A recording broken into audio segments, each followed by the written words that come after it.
Tiramos en primer plano. Vemos entonces lo que está pasando ahora con la reunión entre Estados Unidos y China.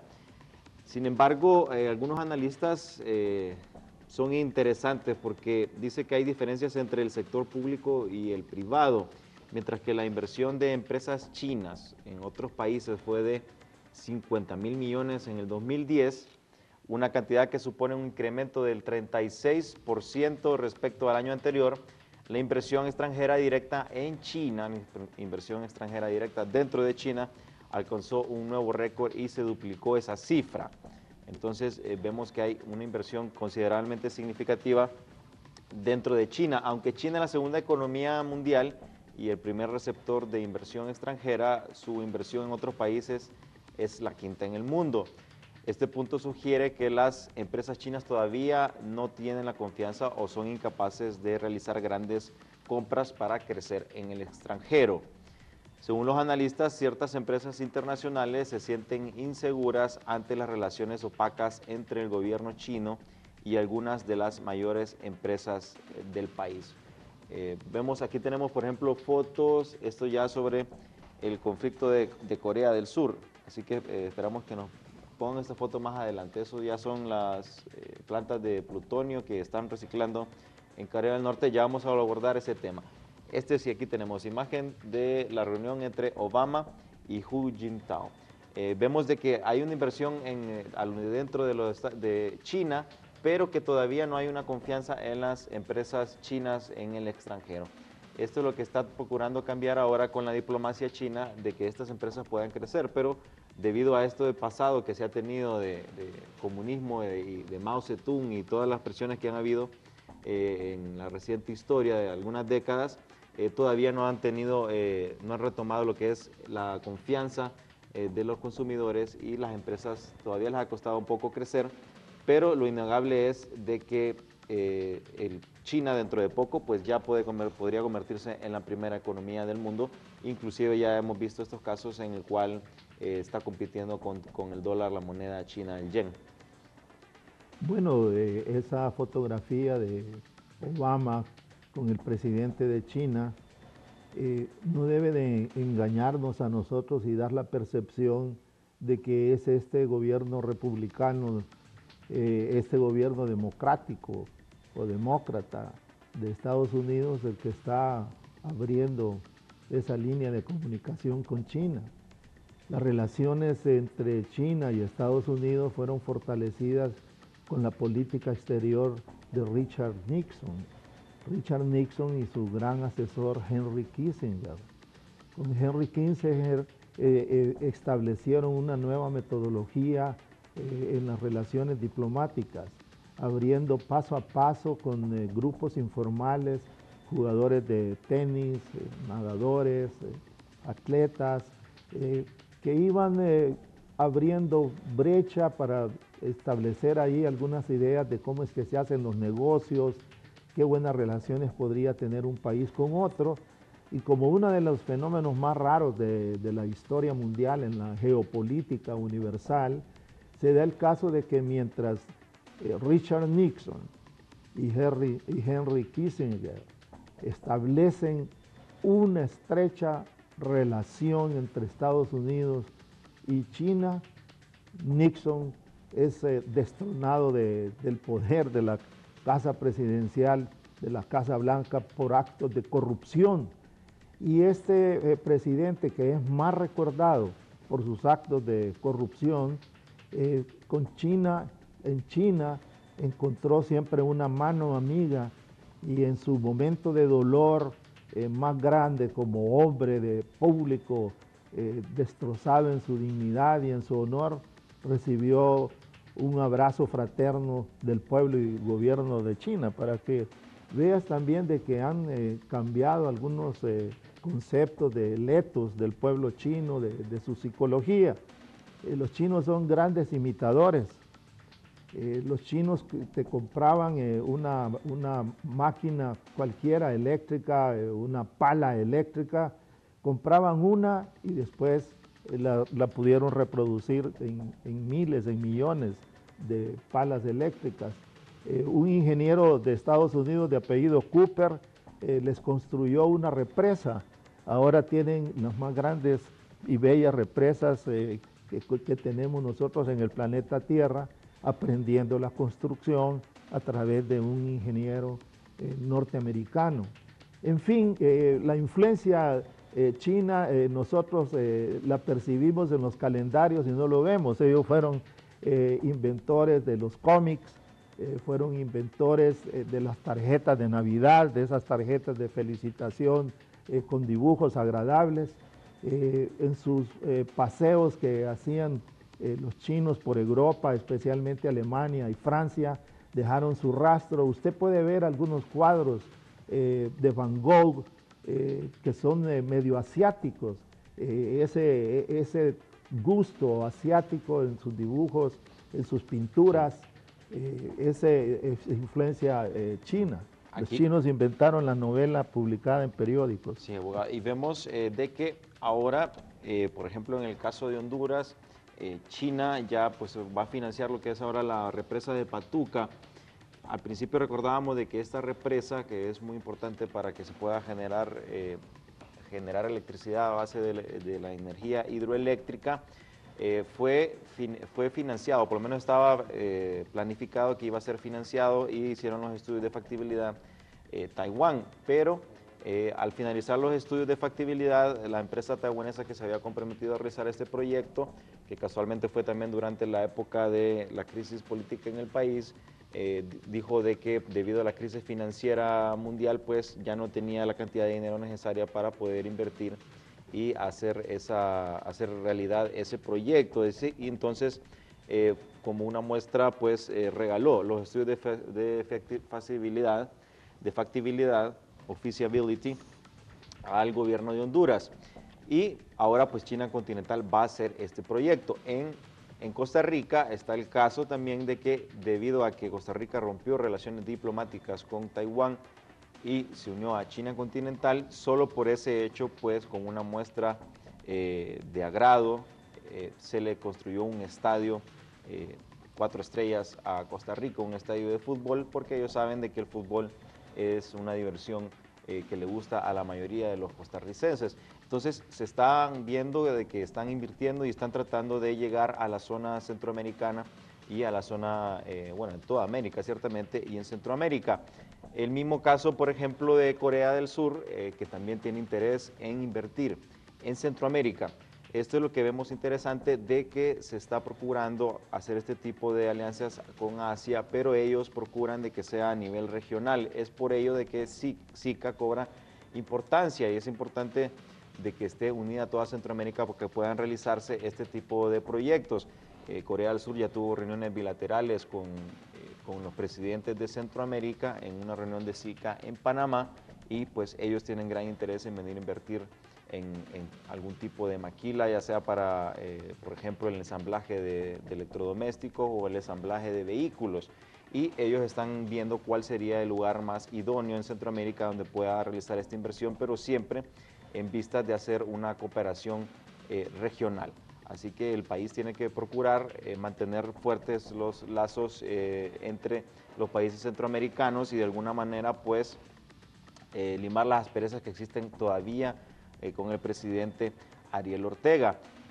Ahora, regresando ya al continente asiático, recordábamos que Corea del Sur vive tensiones con Corea del Norte desde el año pasado a consecuencia de un hundimiento de un barco por unos torpedos norcoreanos que después de muchas investigaciones y varios meses se determinó que efectivamente fue Corea del Norte. Posteriormente hubo también un bombardeo a una isla de Corea del Sur, que ya que son países vecinos, muy fácilmente pueden sufrir un embate de un misil. Inclusive, por ejemplo, para que tengan una perspectiva, Seúl está a apenas 50 kilómetros de Corea del Norte y es entonces cualquier misil, sin necesidad de que sea un misil de largo alcance, puede llegar a Seúl, y esto es lo que causa pues la tensión en Corea del Norte y Corea del Sur por la cercanía y la facilidad que existe ahorita de que pueda desatarse un conflicto armado. Al respecto, pues Corea del Sur dice que espera pasos del norte para restaurar diálogo. Ahí sí pues me pueden poner las fotos que teníamos de las bombas de plutonio y también tenían las fotos de los bombardeos así que le vamos a pedir a nuestro personal que nos haga favor de poner esas fotos. En Seúl, el ministro de Relaciones Exteriores, sí, aquí tenemos el plutonio, esto es las bombas nucleares con las cuales están haciendo, es un plutonio reciclado que tenían, y con ello se dice que tienen suficiente plutonio para tener 6 bombas nucleares, que por supuesto Corea del Norte niega tal extremo, pero es evidente que tienen un proyecto de energía nuclear. Les comentaba entonces que el ministro de Relaciones Exteriores de Corea del Sur dijo el sábado que el norte no había dado evidencia de seriedad ante el prospecto de abandonar su programa nuclear, una condición impuesta por Seúl para reanudar el diálogo con Pyongyang. El ministro de Relaciones Exteriores, Kim Song-hwan, emitió sus declaraciones tras un nuevo llamado de Pyongyang para que responda a su propuesta de buena fe para restablecer las negociaciones que, según afirma, no vienen con condiciones. Aunque Corea del Norte ha estado proponiendo diálogo, tiene que tomar medidas responsables con respecto al hundimiento de Cheonan y al bombardeo de la isla de Yongbyon, antes que nada, dijo Kim durante una rueda de prensa junto a su par japonés, aludiendo a los 2 incidentes del año pasado que aumentaron la tensión de la península. Desde el año nuevo, Corea del Norte ha pedido casi diariamente tener negociaciones, pero Seúl ha desestimado los acercamientos de Pyongyang como poco sinceros y propaganda. El secretario de Defensa estadounidense Robert Gates sugirió esta semana que las negociaciones a 6 bandas sobre Corea, incluyendo ambas Coreas, Estados Unidos, China, Japón y Rusia, podrían retomarse si el norte terminara con sus acciones de provocación, pero agregó que no había indicios de que ocurriera. El viernes la Comisión para la Reunificación Pacífica, organismo del norte, dijo a la agencia de prensa oficial, la KNCA, que no había bases para que el sur ignorara sus propuestas de diálogo, dado que no había precondiciones. En lo que se refiere a sinceridad, no hay propuesta tan sincera como la propuesta por el norte, dado que dejó claro que está listo para reunirse, sin precondiciones, para aliviar la grave situación que prevalece en la península coreana y mejorar las relaciones norte y sur, dijo la comisión. Entonces, vemos que aquí tenemos la foto del bombardeo a la isla. Continúa esta tensión, pero ya hay desconfianza. El Corea del Sur dice, nosotros no vamos a aceptar ninguna alegación de negociar sin que Pyongyang pues seriamente deje a un lado sus proyectos nucleares y también sin que tome responsabilidad por el bombardeo de la isla y el hundimiento del barco. En cambio, Corea del Norte dice, nosotros sí de buena fe queremos iniciar las negociaciones o por lo menos pláticas para eliminar la tensión, pero sin ningún tipo de condición que se le pueda imponer un país al otro. Y vemos que siempre China y Estados Unidos son los que juegan el papel tras bastidores importante y son los que han mantenido básicamente una estabilidad en esta península, porque se prevé evitar a todas luces un conflicto armado en el que se puede involucrar estos países que son potencias del mundo y puede desatarse en una tercera guerra mundial. Sí, en este momento no estamos en una guerra una segunda guerra coreana, porque también Rusia ha mantenido gran prudencia en este tema. Fíjese cómo es la cosa. Rusia le dio apoyo y capacitación militar a la China comunista, pensando que la China comunista podía ser un satélite más. La política de Mao separa a China de la tutela rusa. Y China se convierte en más bien el padrino de lo que es la Corea del Norte y es la que realmente peleó contra Estados Unidos.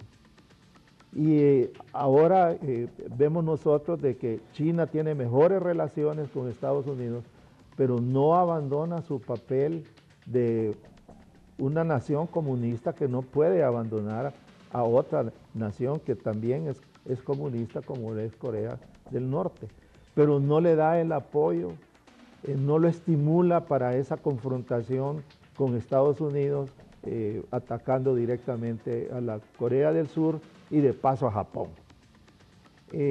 Son relaciones un poco complicadas, pero en realidad se está demostrando de que las grandes potencias están aprendiendo a utilizar el diálogo, el razonamiento, valorar el daño colateral que puede producir estas actitudes.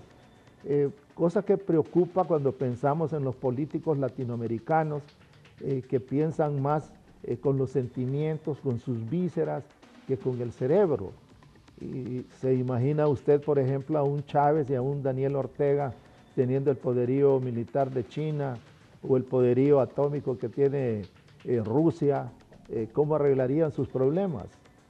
¿Cómo piensa usted que habría paz en el mundo? Por eso es que las Naciones Unidas deben de tener mucho cuidado en cómo se prolifera el uso de la energía atómica en el mundo. Esto no puede ser indiscriminado. Países como Irán y otros países similares como Venezuela se apegan a la idea de que es un derecho universal de las naciones tener acceso a la energía atómica, a la energía nuclear. Pero eso es como darle armas de fuego a niños rebeldes mayores de 10 años. Hemos visto esas tragedias en algunas sociedades. La madurez de los pueblos es la madurez que tengan sus propios políticos. Y en eso sí veo yo que en esta crisis coreana ha habido bastante uso de la razón. Estados Unidos se hizo fuegos artificiales, podemos decir, cerca de Corea del Norte y después tuvieron prácticas de bala en vivo, balas vivas, pero las cosas están así.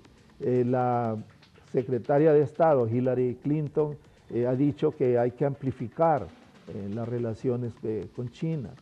Y eso es lo que está ocurriendo, mientras que aquí tenemos algunos políticos que piensan que hay que destruir la empresa privada y que hay que acabar con la influencia de otras sociedades en el comercio nuestro, allá le abren las puertas. En Corea del Norte hubo una gran felicidad cuando por primera vez estaban probando esas hamburguesas, comida típica generada por los Estados Unidos a través de sus grandes cadenas como Wendy's y McDonald's. Y allá en China fueron muy felices cuando entró la Pepsi Cola y problemas de este tipo. Honduras tiene derecho a ampliar sus relaciones diplomáticas con todos los países del mundo. La Organización Mundial del Comercio ve con buenos ojos que nuestras relaciones mercantiles, comerciales, no tengan que ver con ideologías políticas ni con sistemas propios de gobierno, porque los pueblos en realidad necesitan alimentos, necesitan medicina, necesitan educación. Y a propósito de la educación, Condoleezza Rice decía recientemente en una de sus conferencias de que Estados Unidos no debe de preocuparse cómo andan los niveles de la educación en el Medio Oriente, que debe de preocuparse por mejorar la calidad de la educación en el medio oeste de los Estados Unidos. Es en las aulas de los Estados Unidos, en el classrooms de las escuelas norteamericanas, donde hay que mejorar esa calidad, porque otras naciones, la Unión Europea, China, Japón, son verdaderos rivales en creatividad, en productividad, y Estados Unidos necesita continuar su perenne y permanente revolución cultural. Sí, bueno, precisamente lo que nos explicaba es peligroso un presidente o un mandatario que pues tenga una actitud así inmadura, que tenga armas. Le recordamos que Venezuela, por ejemplo, en los últimos años ha tenido casi como una carrera armamentista en el cual pues ha comprado bastantes armas a Rusia, inclusive han tenido algunos ejercicios navales con la Marina de Rusia y han sido entrenados y capacitados y continúan todavía comprando estas armas. En su momento, recordamos, es Fidel Castro que una vez se le entrevistó sobre la crisis de Cuba durante los años 60,